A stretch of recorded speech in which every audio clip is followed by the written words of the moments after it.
Hey everyone, welcome back to another RestoreMySneakers.com video. In this episode, we will be airing out the 2011 Air Jordan 11 Concord early release.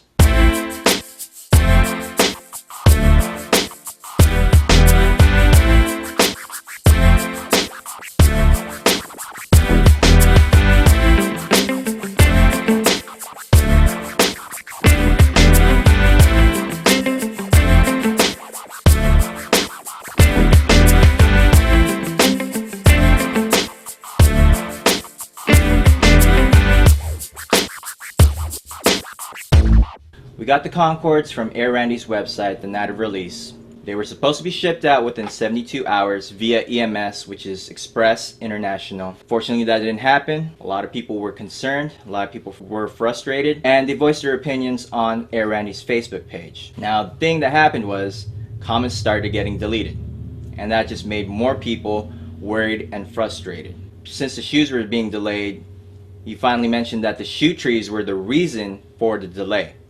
Now, I didn't get my Concords until 3 weeks after ordering the shoes. The thing I noticed, the shoes were shipped out priority. Air Randy did mention to everybody that he was going to give $10 off on the price because of the delay of the shipping. I don't know why he did that.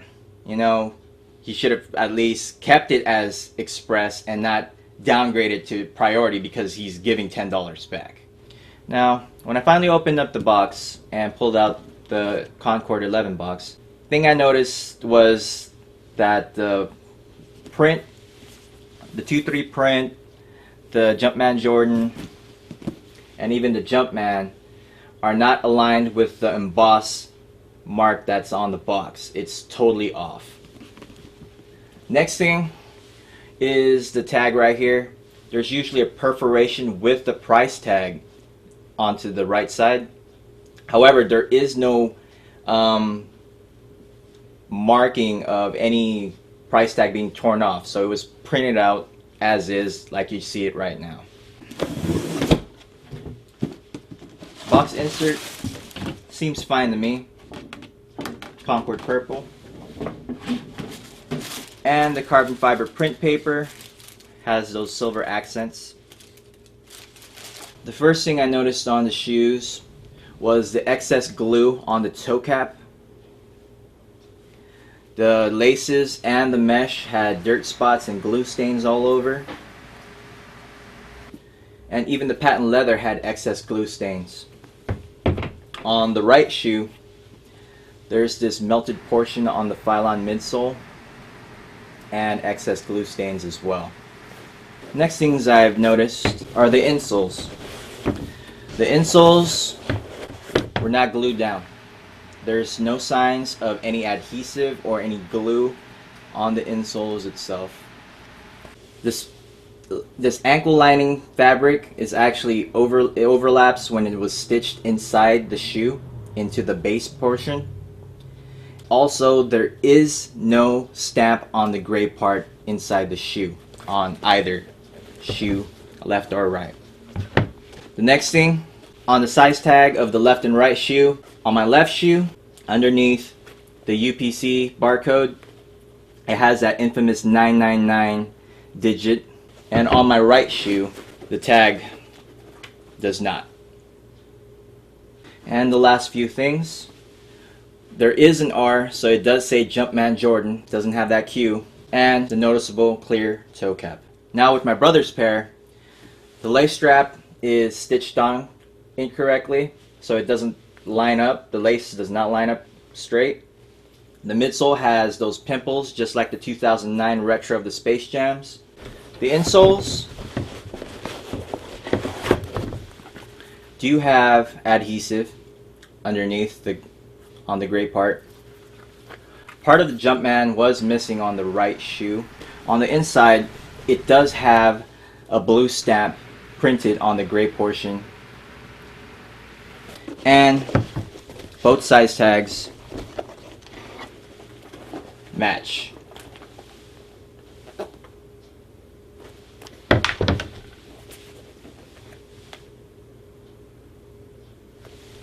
Next two things, the R is a Q. So it says Jumpman Jockdan instead of Jumpman Jordan. And the obvious clear toe cap. So in the last episode, my brother ended off by pointing out that the Jumpman has finally made it to the net. And it's actually touching the oval portion right here. On the other shoe, it's getting there. Now the area of concern is the carbon fiber. It's really dull. It looks like it does not have that gloss finish to it. And the same goes for the other shoe. On my brother's pair, the carbon fiber extends all the way to the edge right here. Whereas my pair, it doesn't. Now using the snakeskin 11 low as an example, it shouldn't come all the way to the edge. So the conclusion we came up with is the size 11 and a half did not use the correct size carbon fiber plate, and they might have used the size 10, just judging by the sizing of the carbon fiber. So that's what probably caused the whole shifting of the carbon fiber plate towards the end instead of where it should be, which is a little more inward. My last thoughts on this 2011 retro. It looked good compared to the previous 11s that have dropped. However, with the flaws and the issues that have arisen and the controversy, it makes you like unappreciative of the shoe, when really it's the shoe that you should be happy about. You know, I own the 2000 retro, and for me this is the standard of an Air Jordan 11. The patent leather cut, the shininess of the patent leather, the overall quality. You know, I personally worn these, I would say over 50 times since I've owned them. And I'm not even the original owner of the pair. And in terms of quality, you know, this is as good as it gets for anyone who doesn't want to drop cash on a dead stock pair, or ones that want a pair that has fresh mesh that's pure white and a nice clear bottom without having to deal with all the restoration issues and trying to work on it and not get the results that you want. You know, I've worked so hard to try to get this mesh back to white, but you know, I can't get it back to white. And it makes me appreciate this port just to see a brand new pair. Like, you know, that's seeing it in its pureness. Wow, that's what it could look like. All I can say is, if you're contemplating whether to order early, I would recommend that you just wait until the actual release in December. It'll actually make it worthwhile to actually get the shoe.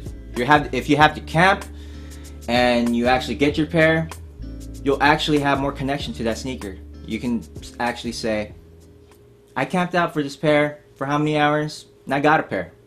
Or you're in front of the computer, you're nervous as heck trying to get your order in, and the computer crashes or the website crashes, but you're able to get back on and actually order your pair. It actually makes it gives you more connection to the sneaker. But if you're just ordering it early, it's like, oh, I just ordered them early. You don't have that same connection as to how you got the pair. And that's my final thoughts on the 2011 Air Jordan Concord.